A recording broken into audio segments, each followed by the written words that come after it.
cancer. So many lives are touched by cancer. In fact, 1 in 2 men and 1 in 3 women will be diagnosed with cancer.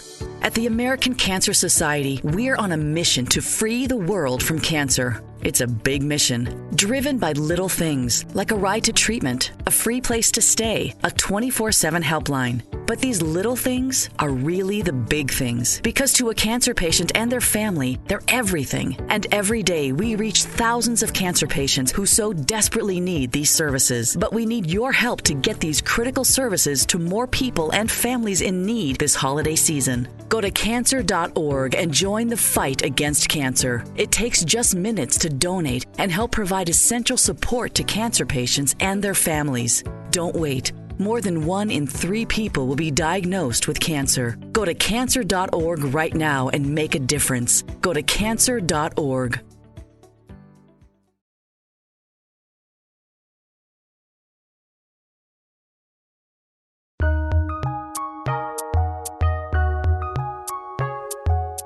Welcome to the Fantasy NBA Today podcast.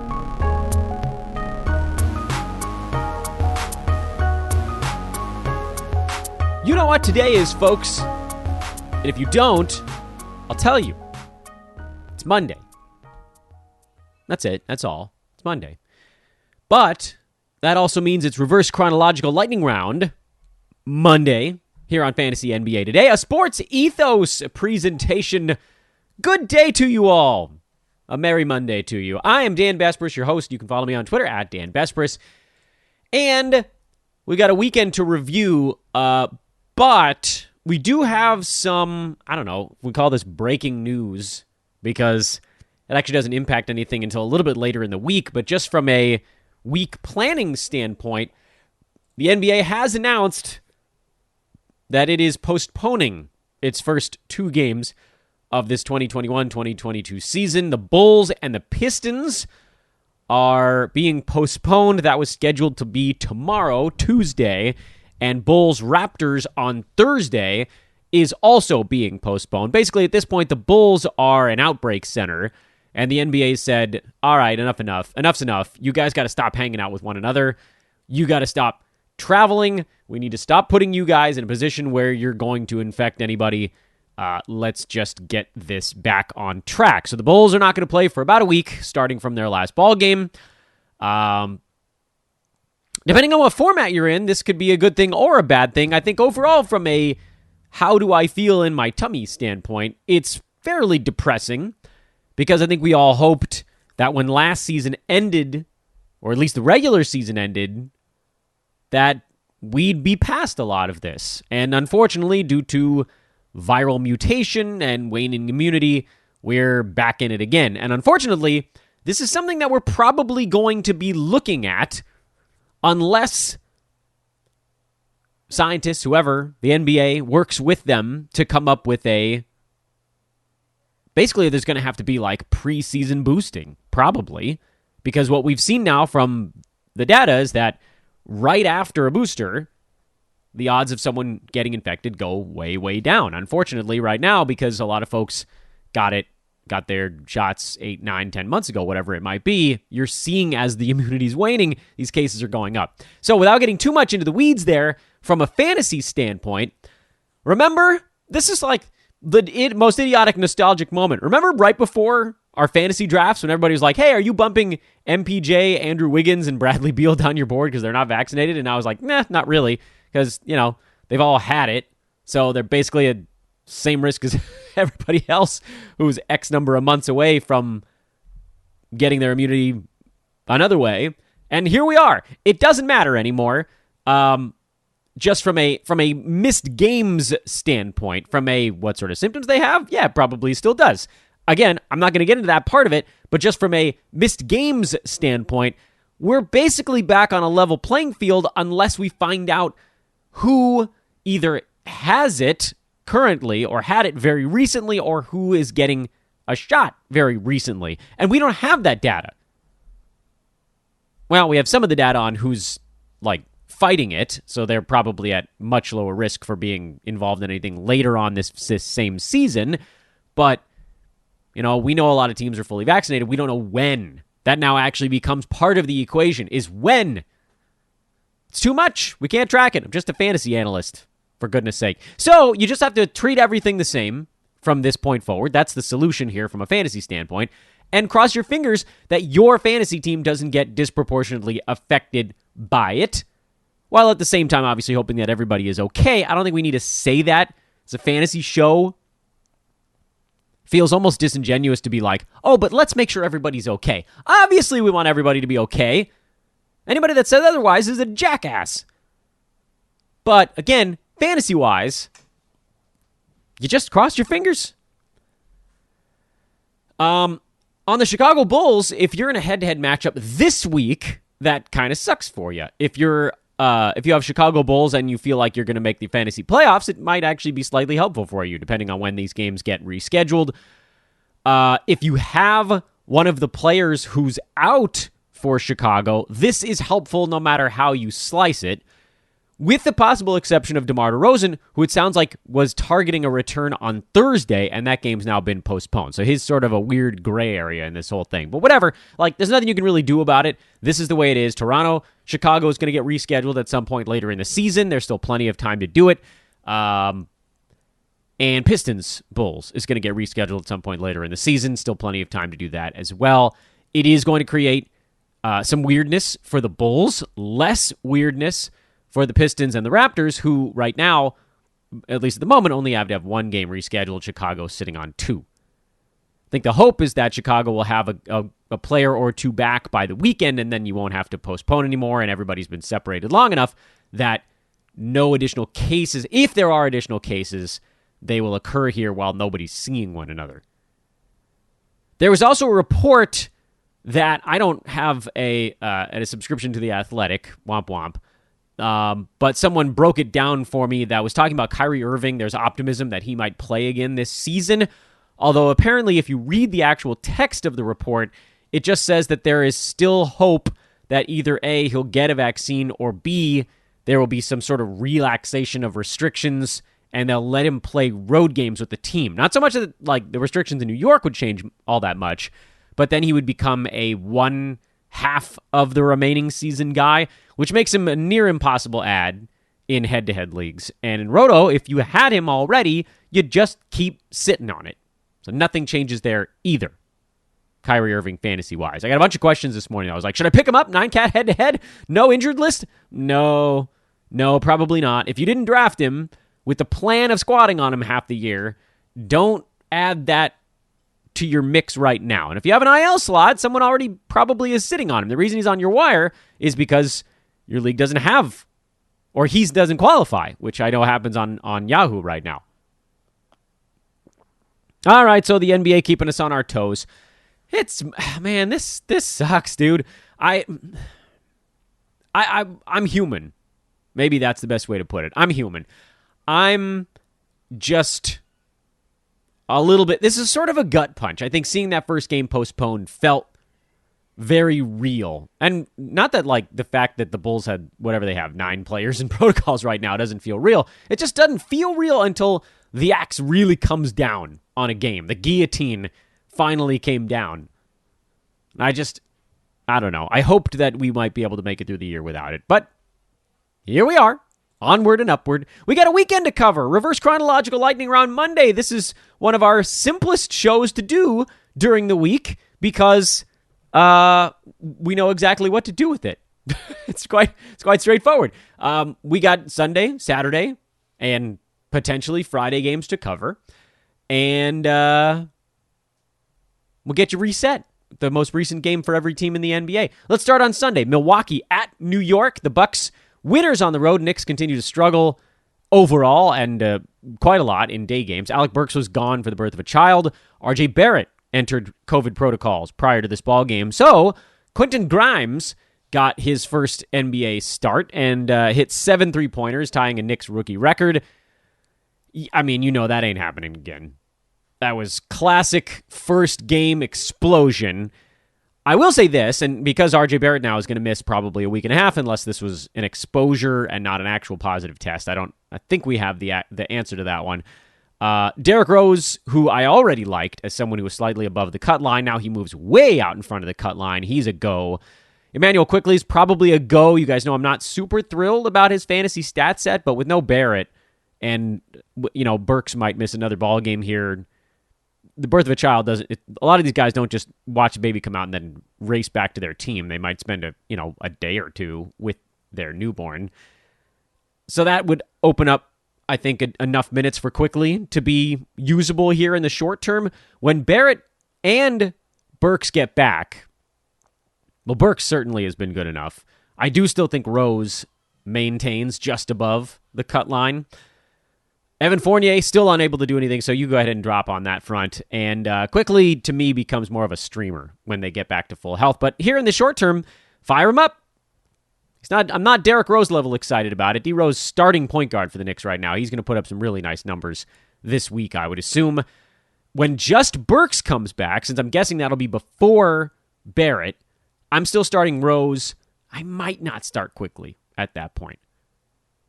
And Obi Toppin, by the way, also in protocols. That opened up some minutes for Kevin Knox, who had 5 3-pointers, but you couldn't pay me enough to care about that.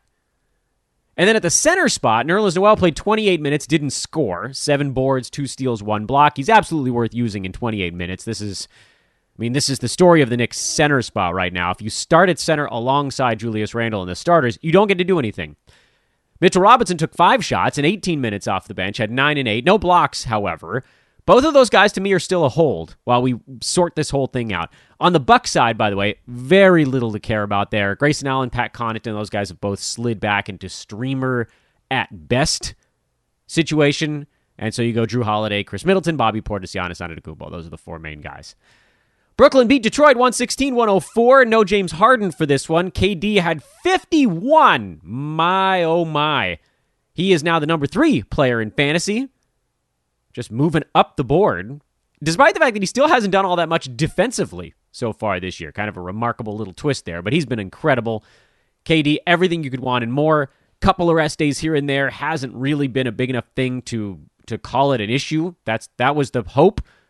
If you had the stones to draft him, I did not. I was worried there'd be more rest, possible injuries. So far, they haven't happened. That's the upside there. But if you're going to take that shot at number 6 and it misses, it could lose you your league. Or you just take, Cat and be okay with the fact that he's slightly later in the first round without the, coming off a full season and an Olympics run kind of thing. But either way, KD's been awesome. Without Harden, Patty Mills got a few more shots, and that elevated him back into good status for one ball game.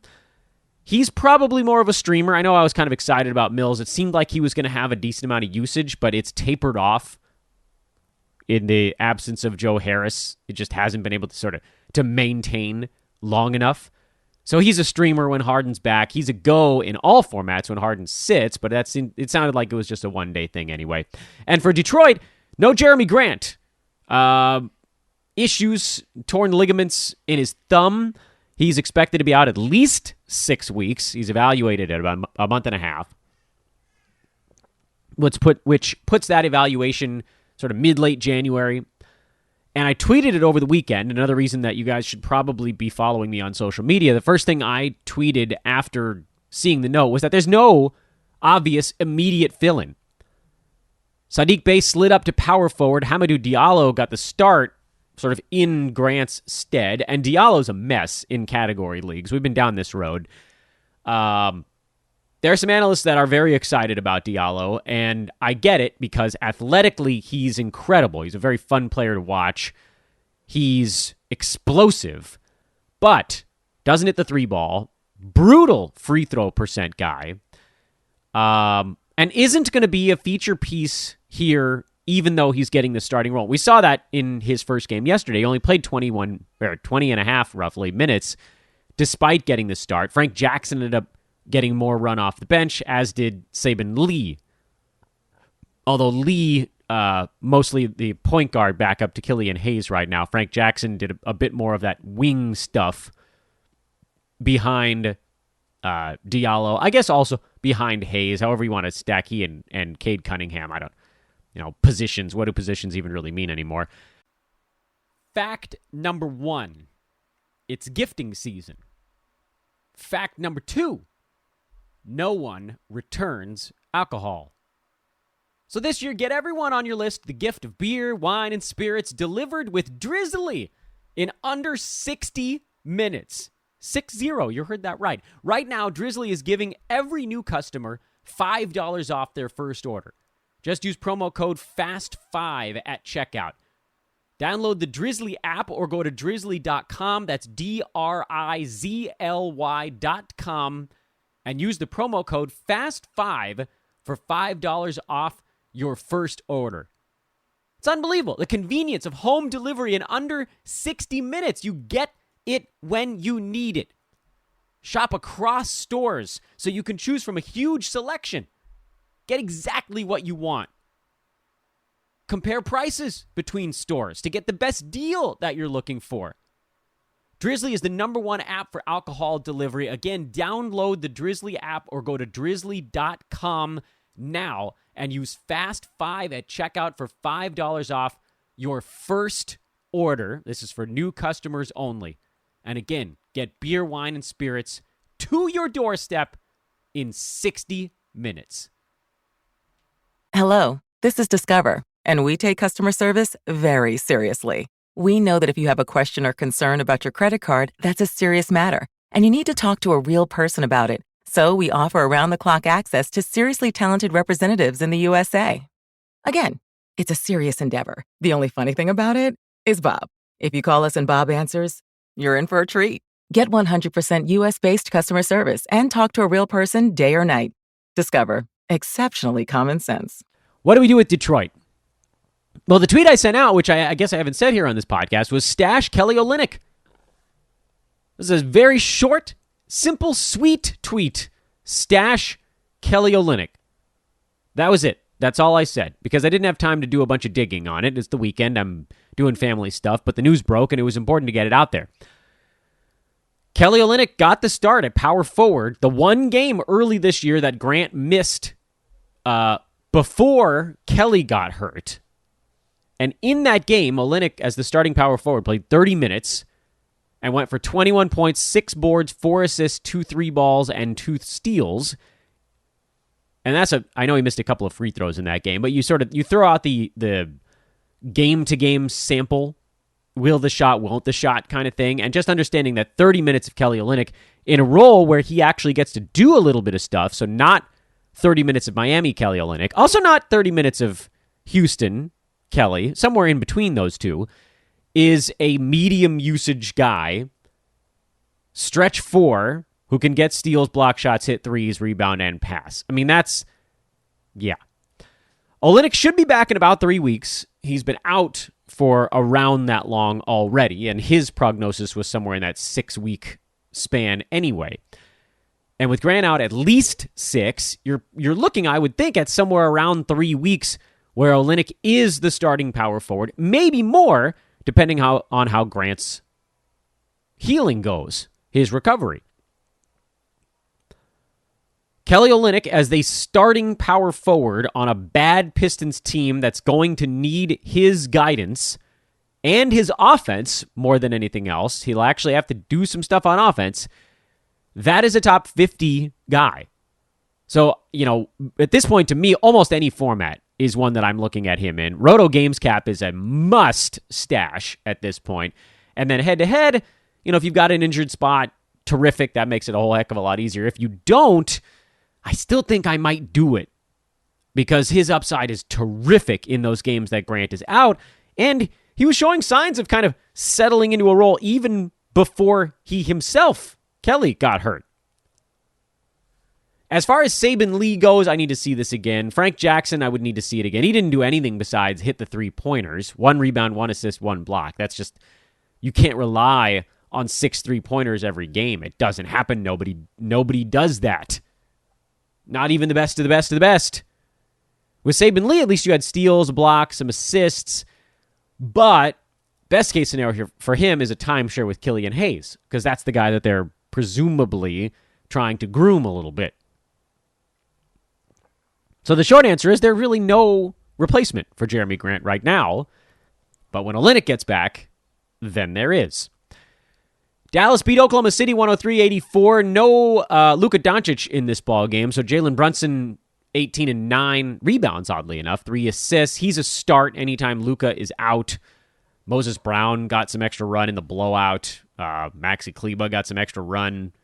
Took some shots, which was pretty interesting, but no, I'm not doing anything with that when Kristaps Porzingis is healthy. And then Dorian Finney-Smith, 8.6 boards, 5 assists, 3 steals, 2 blocks, 2 3-pointers. You guys, I'm sure, remember my sort of semi-in-jest, the Dorian Finney-Smith race to top 90. He's at 111 in 9-cat right now. He's not that far away. He's like 2 good games away from being a top 90 guy.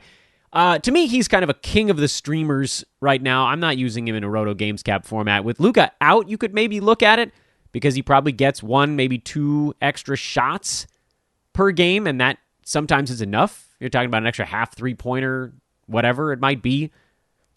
That's all it takes to get someone from 110 range to number 90 range. When this team's fully healthy, he's a streamer. When guys are down, there's a little bit of a pathway. Lou Dort, on the other side, turned an ankle, ended up leaving after 16 minutes. And, you know, if a tree falls in the forest, same kind of thing again with Oklahoma City. They are very bad. Shai Gilgeous-Alexander now probably the only guy you can use on that team if Dort has to miss any time. Yuck. New Orleans beat by San Antonio, roundly, by the way. Derrick White, 24, 8 and 9, 4 steals, a block, a 3-pointer. Made all of his free throws. Ooh, the Derrick White show. Oh, it's a glorious thing. He's number 48 in 9-count right now. Remember in draft season I said top 50 potential? And then he was like 130 after a couple of weeks, and everybody was looking at each other, including me, like, what is going on here with this dude? Well, he's now number 48, and he's still shooting just 42% overall on the year. Over the last 3 weeks, he's inside the top 30. Over the last 2 weeks, he's inside the top 20. He's been a second-round guy for a couple weeks and a third-round guy for almost a month. That might be the buy low that's working out the best out of all of them so far. Josh Hart's a go on the New Orleans side. Ingram, Jonas Valanciunas, those guys are the easy starts there. White, Murray, Pirtle are the starts on the San Antonio side. No fantasy adjustments coming. Devon Vasel, 21 minutes. That number slowly working its way up. He's a guy that should probably be kind of an active stash for when he gets his legs fully underneath him and they get him back up to 25, 26 minutes a game because he was a top 80 guy in that amount of time. 18, 19, 20, 21, that wasn't going to be enough for him, but it's in the right direction, on the right path. Minnesota, Portland. Pat Beverly, 34 minutes, 10, 4, and 4, 3 steals, 2 threes. He's a go now that his minutes are back up to full starters numbers. Great. That's an easy one on the Minnesota side. He'll be hurt in the next 3 weeks. We know how the Pat Bev thing goes, but still worth using in between. Portland had a shakeup. Is this the news from Sunday? Sunday was a relatively busy fantasy news day when you think about kind of the stuff we were able to pull away from just these 6 ball games. Larry Nance Jr., starting power forward for the Portland Trailblazers. And by the way, he's a must-add player every which place. I don't care what format you're in. Make sure Larry Nance is not on your waiver wire. And so here's the thing. He's outside the top 200 in 20 minutes a ball game this year, which in general, when he plays 20 minutes a game, he's more like a top 150 kind of guy. And, you know, some of that is because he's been the backup power forward. And even now, the starting power forward, his rebounds per minute are probably not going to be as robust as if you look at his career number. And by the way, last year in Cleveland, his rebounds per minute weren't all that robust because he was playing a lot of small forward and power forward alongside Jared Allen and Kevin Love and the laundry list of big men the Cavs had last year also. I think JaVale McGee was out there for part of the year. When he's the center, 25, 26 minutes, he can usually get you 7, 8 rebounds a game. As the power forward in 25 minutes, you're probably looking more at like 6. So I guess 5.3 isn't all that bad so far this year. The reason that Larry Nance's rank is lower than expected is that, well, for one, his stuff moves very linearly with time on the floor. So he's at 0.4 blocks, 0.9 steals, which, by the way, isn't all that far off of his per 36 marker. He's a guy that, and this is actually kind of unusual compared to most players in the NBA. A lot of guys that come off the bench and play 20 minutes, they go like balls to the wall energy level for those 20 minutes. And even if you look at Larry Nance early in his career, that was more like what you saw out of him. Young Larry Nance Jr., which feels like a CBS sitcom, young Larry Nance. He was still, 22 minutes with the Lakers back in 2017, 21 with the Cavs that same year. He was at 8 to 9 points, 1.2, 1.3 steals, 7 rebounds in about the same number of minutes he's getting in Portland so far this year, where he's 2.5 points lower because he's shooting the ball less. He's rebounding less. His steals are lower. And I think what you're seeing is more of a slightly older Larry Nance. Not that he's like an old guy or anything. He's 28 right now. Actually, will be 29 on New Year's Day. Also, happy almost birthday, Larry. It's just very linear for him over the last 2, 3, 4 seasons. For every minute he's on the floor, he will add basically what you're going to get, like what he's at right now.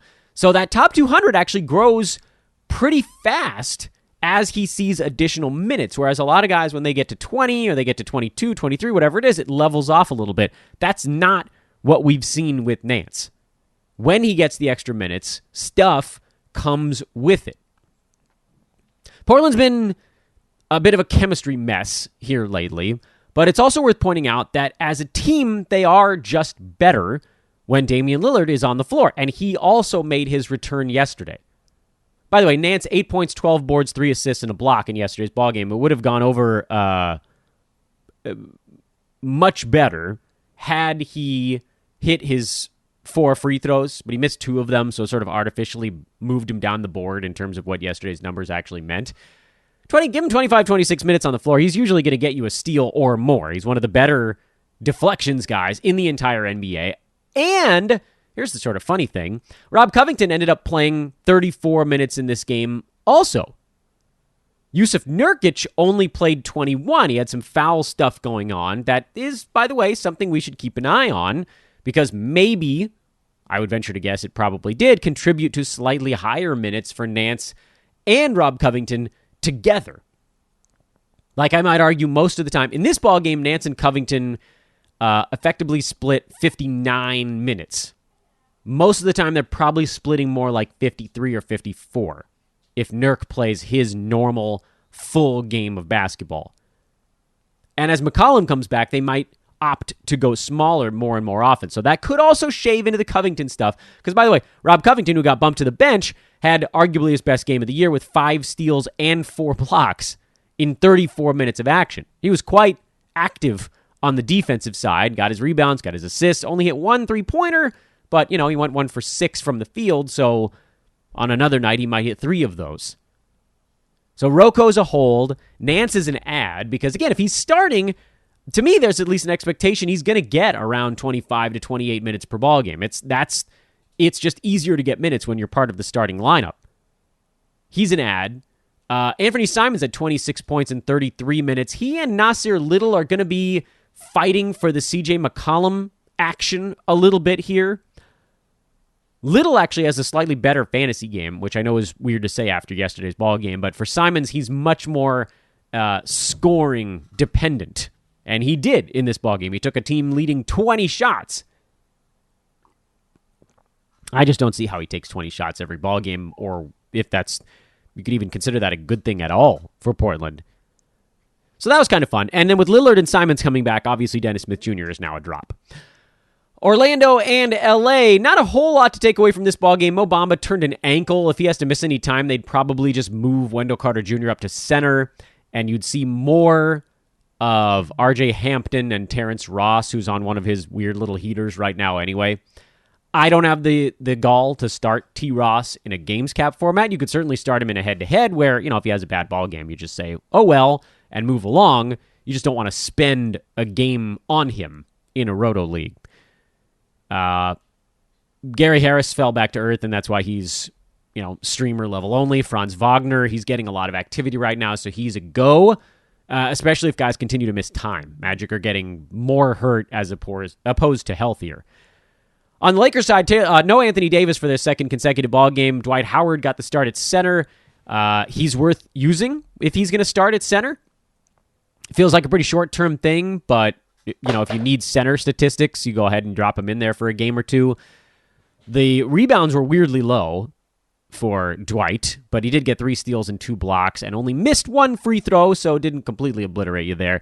He's an interesting short-term stream. Taylor Norton-Tucker, 6 steals. He needs one of the Lakers' 2 superstars to be out to hit fantasy in some way. So he got 14 shots in this game that made him the third fiddle, basically. And there's a massive gap between third and fourth fiddle on the Lakers. LeBron, Russ, AD, in whatever order you want to put them in on any given night. And then there's this huge drop-off. And so if one of those guys is out and 15, 16, 17, 18 shots just magically free up, that changes the complexion for everybody. Because AD's taking 18 shots a game. LeBron's taking 20 shots a game. Where the heck is Russ at? Russ is at 16 shots per game. So that's just so much offensively. And THT needs the offensive side generally to be a fantasy value because he doesn't rebound a ton. He doesn't pass a ton. He will a little bit just from being on the floor. The steals, that's a good sign. I mean, he has a really long wingspan, so you can sort of assume there will be something to that. But again, he feels like a short-term thing, an Anthony Davis-related bump. We saw what he was when all those guys were right. He was the fourth fiddle, and that was very much a schedule stream kind of guy. Brief pause in the action to remind you guys to check out our buddies over at ThriveFantasy.com and the Thrive Fantasy app. Some of you probably noticed this, I accidentally dropped our DFS show onto this channel last night because I'm an idiot, and you guys might have gotten to hear our buddy Micah Patria and Haris Kirmani giving you guys some Thrive Fantasy props to play. You can get their show every single day, 7 days a week. DFS Today runs over on the DFS Today feed, and they give out winning prop bets on ThriveFantasy.com. So go sign up today. Again, this is a massive deal for us here at Hoopball. We want to make them happy, so sign up and go win some money. They actually don't care if you win, because that's good for them. New users is good. It's not like you're taking a sportsbook's money here with Thrive Fantasy. The money is coming from a pool of contestants, so go win other people's money that aren't using Sports Ethos' DFS Today podcast to get their leg up. We have a special link. I'm going to continue to post that on Twitter. You can sign up through that, or if you want to just do it yourself, go to thrivefantasy.com or download the Thrive Fantasy app and use promo code ETHOS, ETHOS. You get a 100% deposit match up to $100 on your first deposit. And if you deposit $10, that's it. You get 2 free $20 NBA game tickets. So the NBA contests there, some of them run $20. There's the $5,000 guaranteed contest nightly. That's the $20 entry ticket. You can do 2 of those with a $10 deposit. You also get the $10 match. So you could actually end up with 3 of those, meaning $60 of play ability for only a $10 deposit at thrivefantasy.com. Please do check them out. It would mean the world to us. We want to build up their users. We want to make this friendship one that lasts a very long time. Again, thrivefantasy.com. Promo code is ETHOS. Back to Saturday we go. I think that was a 7-game card. Orlando played 2 days in a row, so we can skip over them. Clippers have been without Paul George for a couple of ball games. He's questionable for their next one. When he's out, Reggie Jackson probably moves ever so slightly above the cut line. When he's in, Reggie and his god-awful shooting percentage probably below it. I've actually been kicking him to the curb in a number of leagues. I've sort of given up on waiting for his shot to come around. Terrence Mann is the guy who gets Paul George's spot in the starting lineup, and to me, he's the guy I'd rather start as opposed to Reggie Jackson or Luke Kennard, because Mann can get rebounds, and Mann can get steals and blocks and threes, and he does it on a better efficiency than Reggie Jackson does, and Kennard has been pretty efficient, but he doesn't get steals or blocks or rebounds. Or you could take the easy path here and just leave it alone, because the Clippers are sadly a little bit clunky from a fantasy perspective this year. It's pretty much Paul George ... And then Ivica Zubac has had some pretty good stretches, although again, we've been watching him tail off just a little bit and continue to hang on. So Paul George, when he gets back, yes, if he's a Zubats, he's a go. And when Paul George is out, I think you could probably stream Terrence Mann. I don't know that you'd have to go with Kennard or Jackson. Luke certainly has the profile to hurt you less than Reggie Jackson does. So that's a maybe. I think I'd probably lean that way more in head-to-head. Utah blew out Washington. Not a whole lot to learn there. Hassan Whiteside double-double with 4 blocks because of the blowout. Rudy Gobert only had to play 28 minutes in that ball game. On the Washington side, Daniel Gafford, 14 and 11, double-double, 6 for 6. He's inside the top 90. Bradley Beal continues to stink. It's really weird. Washington's hot start feels like a decade ago, and you kind of just have to ride it out for now. I've already mentioned I don't think Spencer Dinwiddie needs to be on rosters. KCP now kind of coming back to earth as well. He probably slides back into more of a streaming valuation. So, blah. Washington was not winning it with their offense. They were winning with their defense early. And, they're just, I think, a little lower on energy now. Low energy. What are you going to do? It's the dog days of the season. Kings tried to go big to combat the Cavs. Didn't go great. Our guy Terence Davis only got 18 minutes because the Kings tried to go big.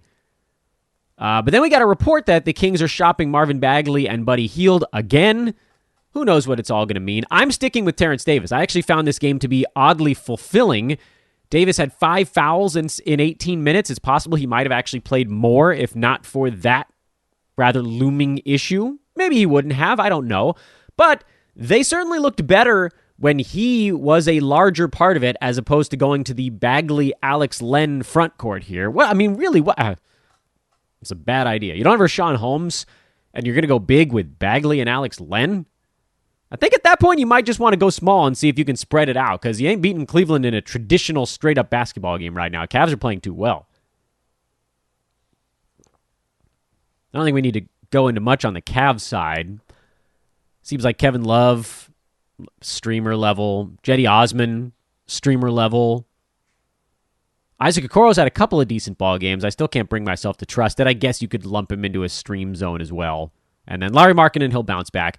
But on the Kings side, again, yeah, I'm sticking with Terence Davis a little bit longer. This game was not good, mind you, but it didn't kill you. Roto Games Cap, you probably make sure he's starting before you plop him into your lineup. This is just overall a pretty ugly game for him. Sacramento. Buddy Hield got hot in a weird twist. Memphis beat Houston 113-106. Rockets playing better these days. Memphis finding ways without Ja Morant. They lost Steven Adams to a twisted ankle. And Xavier Tillman picked up the extra playing time. Had a horrible free throw shooting game, but he makes sense as a short-term ad. Stream Tillman. And unfortunately, we have to talk about Anthony Melton, who played only 18 minutes in this game. 4 points, 2 boards, an assist, and a steal. We did it on Friday, and I did it on Twitter, and it pains me to put this on a podcast because it's counter all of the things you can see in his game. But when Dillon Brooks is around, Anthony Melton is not a startable fantasy guy. I hate it. I hate it. I don't want anybody to think that this is me shading Melton. He's amazing. When he gets any playing time at all, he's terrific. But we have enough data now to know that when Dillon Brooks is healthy, Melton doesn't get minutes. Remember when Brooks came back and then ramped up quickly? Melton's minutes dropped from 32 one night to 17 the next. Brooks got back, got his starting job back, and Melton's minutes went down to 17, 19, and then 17 again. He scored a grand total of 12 points in those 3 games. He did have 4 steals at least, but everything else was atrocious. It was outside the top 200 level stuff when Dillon Brooks is around. Melton had a slightly better ball game in a win over the Clippers on November 18th, but even then, 23 minutes, 6, 5, and 3 with 2 steals, it dropped back off almost immediately. 20 minutes, 18, 17 again, and then Ja Morant got hurt. And his minutes trended up, 22, 26, 23, and then Dillon Brooks went into protocols, 25, 29, and then Brooks came back, 18. You can and maybe should start Melton while Ja Morant remains out, because generally you can expect him to get up into that 22, 23-minute range without Ja around. But when Morant is back and Brooks is also back, 17, 18 minutes was what they were giving him. It's idiotic. I mean, there's, but it's just reality at this point. And, I know that I am saying the same thing as every other analyst in fantasy, which is, you kind of have to hold on to this dude in the hopes that something clicks in Memphis. But at the same time, at some point, they're going to be healthy. Bane, Brooks, and Morant are all going to be there at the same time, and they've just wedged him out. I absolutely hate it, but I do think that when they get healthy, he doesn't even make it into the stream department. It's so dumb. It's so dumb that he doesn't get enough minutes, but it is what it is. And we have to be real with ourselves. You can't just sit on a guy all year in a lot of formats. Some you can. Games Cap Roto, you could sit on him and just play him anytime one guy is out for the Grizzlies and two guys are out, then you really get to enjoy it. And I've done that in a number of formats. We've gotten 15, 16 really good games out of him so far this year. And if you could dodge the other 7 or 8, terrific. Now you're talking about a top 75 guy as opposed to those other games which have dropped him back into that 115 range overall because those games are more like top 200. Meanwhile, on the other side, Alperen Şengün played 23 minutes. It's always a good sign when the Rockets start Daniel Tice because that means they want to run a bit bigger. They were mostly dealing with Steven Adams, who got hurt partway through, but Şengün still got his center minutes. That was great. It's not as good for Christian Wood, which we've seen. His blocks go down, his overall everything goes down when he's at power forward instead of center. But Şengün has a much easier time competing with Daniel Tice for center minutes than he does Christian Wood for center minutes. We did a Şengün segment on Friday's podcast where I was just like, look, you can sit on him all the way through. Maybe you catch a game like this every once in a while, which certainly makes it easier. 15, 6, and 6, 4 defensive stats. This is a really nice game for the young fella. But when they go back to playing small and he's going to get 12 minutes behind Christian Wood, those are tough ones. Only you can make the call on that one. There's a couple of spots where I would advocate it. Games Cap Roto, you just treat him like an injured player, basically. Head-to-head weekly, you could kind of treat him like an injured player. Head-to-head daily, if your team is strong enough and you can kind of weather it, he becomes an active stash sort of deal. But yeah, I mean, you kind of have to feel that one out a little bit. Chicago, I'd love to brief you on Chicago, but they're not playing until the weekend, so I don't know that we even really have to, and we have no idea who's going to be back for them when they play next. Skip it. Miami, sounds like Jimmy Butler will not be traveling with the Heat for at least the first leg of their 4-game road trip, so that sucks. Dwayne Dedmon, they needed him to deal with Nikola Vucevic. So there he was, out there playing 29 minutes, big ball game. Dedmon, as we said on Friday, is a matchup center for the Heat. And they have some big teams coming up, some larger than average opponent centers. So Dedmon's probably going to have a better few games, if I had to guess. Lowry's a go. PJ Tucker has been pretty close to a go lately, but I mean overall with the Heat, you're fighting it a little bit. You're fighting it with Miami. They're a tough team to read because Max Strus might go off one day. Caleb Martin entered. He couldn't play. So did Gabe Vincent do enough? The Heat are one where we probably all need to just sit down and watch one of their games all the way through. But sometimes I watch them like, what am I looking at here? So I'm mostly in favor of just starting Kyle Lowry and playing it safe with Miami. And if you're in a games cap, you can go Dedmon against a big opposing center. But I'm probably not starting PJ Tucker outside of a head-to-head spot with a schedule advantage. Kind of the same story for Duncan Robinson, Gabe Vincent, whoever might be in that starting lineup, even Tyler Hero. Warriors lost to the 76ers. Draymond Green was quoted as saying this game pissed him off. He really wanted to win it. Steph closing in on the all-time three-pointers record. Nothing changes for the Warriors game to game, so cool. Sixers, kind of the same story. Embiid, Tobias Harris, they're easy go. Seth Curry is a go most ball games. Matisse Thybulle back into the starting lineup here. They wanted him guarding Steph Curry. He did a great job. Didn't pile up much in the way of fantasy stats, but you have to wonder if Philly is rethinking some of their strategy with Danny Green because he went back to the bench.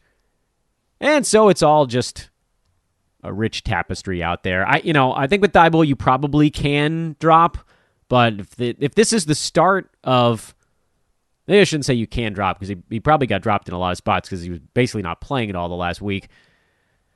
Do you have to add him? I don't know. I think I'd like to see him start again. Denver beat up San Antonio. We already talked about the Spurs. Jokic has been on a furious run. This was the Monty Morris turn in who was going to have a slightly better ball game.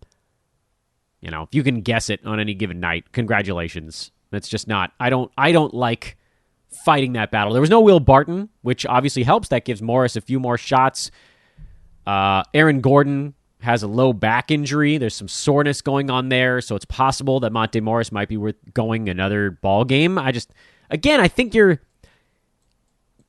talking about like a 50-50 Roto Games Cap kind of thing, and probably does fit a bit better on the head-to-head side. Hey, I got a kind of a fun story over the weekend from a good friend of mine, we'll just call him DC, who mentioned that he is a large proponent of ExpressVPN.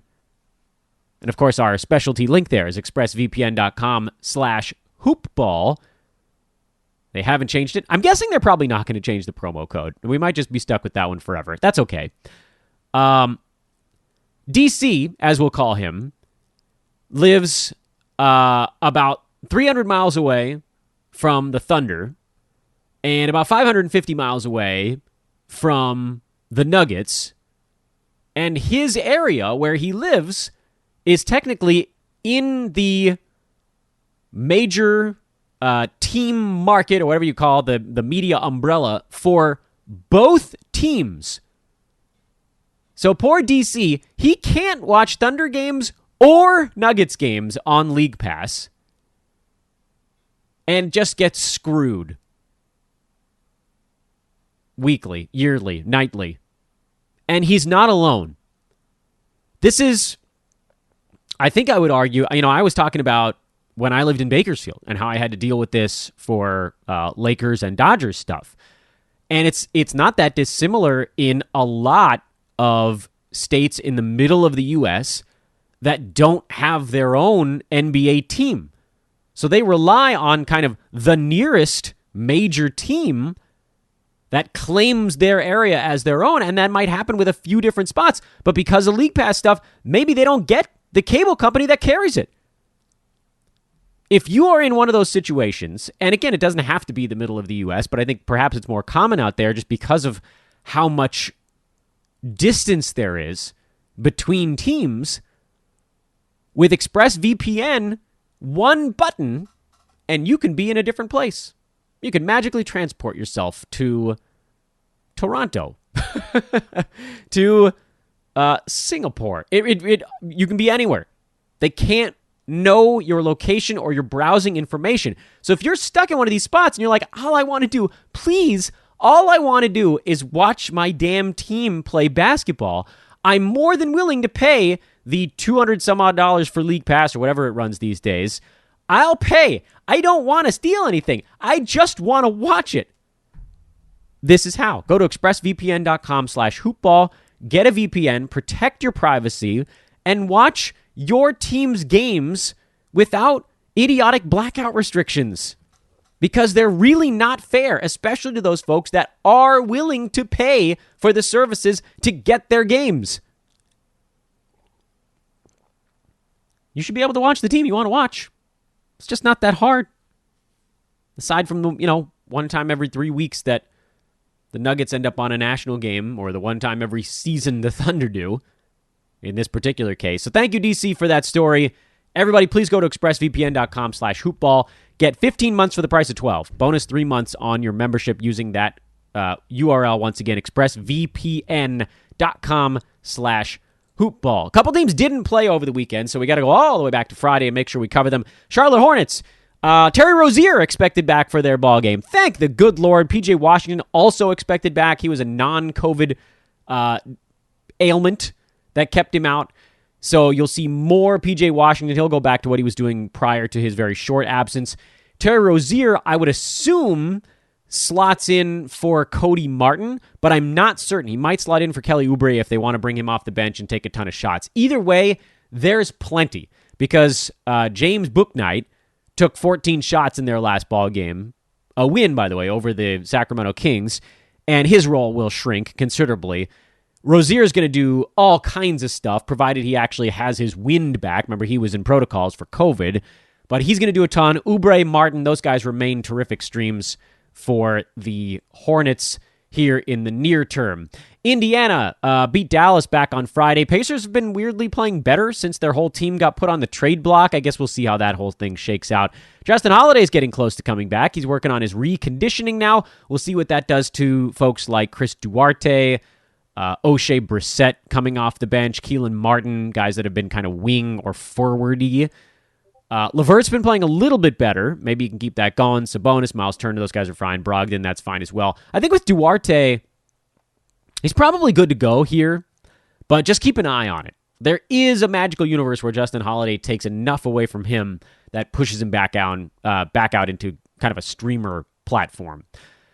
Atlanta got Kam Reddish back on Friday. He only played 18 minutes, so working back in sort of slowly. Timothé Luwawu-Cabarrot still got 31 minutes, and he's going to be the guy that takes the first big hit here with Reddish returning. Kevin Huerter still a go in the short term. We'll see what that looks like as Reddish gets up to pace. Danilo Gallinari continues to actually be streamable. And again, that's another one you got to keep an eye on. Bogdan Bogdanovic still expected to miss a couple more weeks. And that's the one when he comes back, that really shakes things up for Gallo and Huerter. So do pay attention to the Hawks on a night-to-night basis. I think you could probably roll the dice and start Huerter even in a games cap format. I think you could probably do the same with Gallo. And if it doesn't go all that great, then you know what? You learn your lesson. You bench him in the next one. But to me, it feels like they're running warm enough right now where you can probably dump them in there. And at the worst case, you get like kind of a streamer level game, which isn't great. It's not what you want in a games cap format, but it's enough. Toronto, I know we've heard about their game being postponed later this week, but they do have one before that. Chris Boucher is getting big minutes right now with Precious Achiuwa out and Khem Birch out. And as long as he's starting, he should be on your team and going also. Is this going to continue after Boucher returns or after Achiuwa comes back? I doubt it. I mean, they're looking for almost any reason to get Boucher out of the lineup. But at present, he's better than the other options they've got. They've gone against some teams that are pretty good defensively, so I think they felt like they wanted to get a big man that could spread the floor a little bit. Would love an update on OG Anunoby. He's still out. Toronto's sort of wiggling their way through the season right now, not looking all that great, but fantasy-wise, at least fairly predictable. And I believe, did we have one more team that didn't go over the weekend, or was that it? Two more, actually. Boston and Phoenix didn't go over the weekend. They played on Friday. DeAndre Ayton was out with a non-COVID ailment. I picked up JaVale McGee in a roto situation just to see what might happen. It's quite conceivable that Ayton is back, and then McGee goes straight back to his, 13, 14-minute bench role, which, by the way, he wasn't horrible even in that role. Jay Crowder's actually been pretty good with no Devin Booker. Oddly enough, he has probably been the biggest beneficiary because Cam Johnson, he's probably made the biggest single individual jump with no Booker. But to me, Cam remains more of a schedule stream kind of guy. Whereas Crowder kind of went from being a schedule stream guy. He moved up and above the cut line into a startable level dude. So even though he only jumped probably, from like a top 120 to like a top 85, top 90 valuation, to me, that's the difference between someone you can drop into any format and someone like Cam Johnson, who I still don't think I'd want to use him in a roto games cap spot. McGee, if he's starting, I do. And then with Boston, they just need a breather, man. They got clubbed on this road trip. They did not look good. Jaylen Brown is back for the Celtics. They need him. Oh, do they need him bad? And then in our, I guess what we can probably just call our buy low of the century, the Time Lord right now. His minutes have been going straight down, and he hasn't been doing all that much with them. But look at the whole team. They just look completely exhausted. That's a wonderful time to try to buy in on some guys. Get them a couple days rest, which they have. They're back home. You probably get some sluggishness in that first game back. Wait, make sure they're actually home before you say they're home, Dan. Don't do something stupid. Is Boston back home now? Yeah, they're hosting Milwaukee. So this should be a weird one. Good opponent, sluggish first game back. But once they get the sluggish out and actually start to play maybe a little bit more rested with Jaylen Brown, that's going to be good for the whole team. Individually, players will take a small hit because Brown's going to get a little bit of that usage. But overall, they'll just feel better. And a reminder, as always, folks, please do check out our buddies over at manscaped.com. Promo code there is hoopball20 for 20% off and free shipping on your order. And if you sign up for a new account at mybookie.ag, use promo code hoopball. I will continue to keep you abreast of any odds boosts that happen with our pals at mybookie.ag.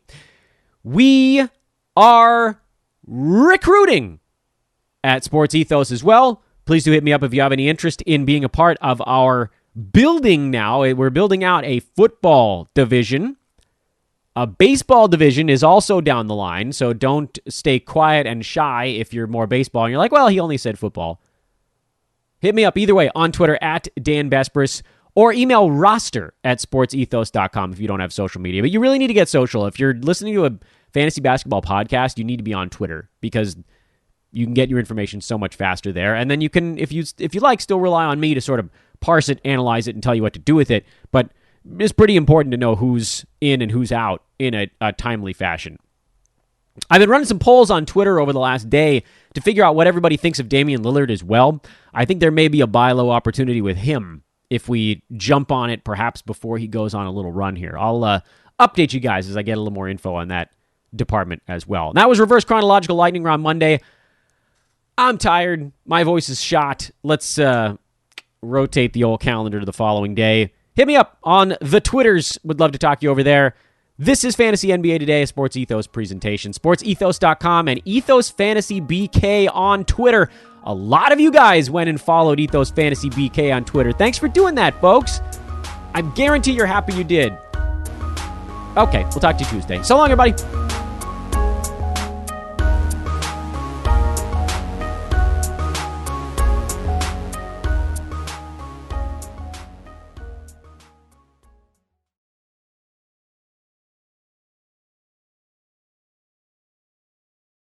Hello, this is Discover, and we take customer service very seriously. We know that if you have a question or concern about your credit card, that's a serious matter, and you need to talk to a real person about it. So we offer around-the-clock access to seriously talented representatives in the USA.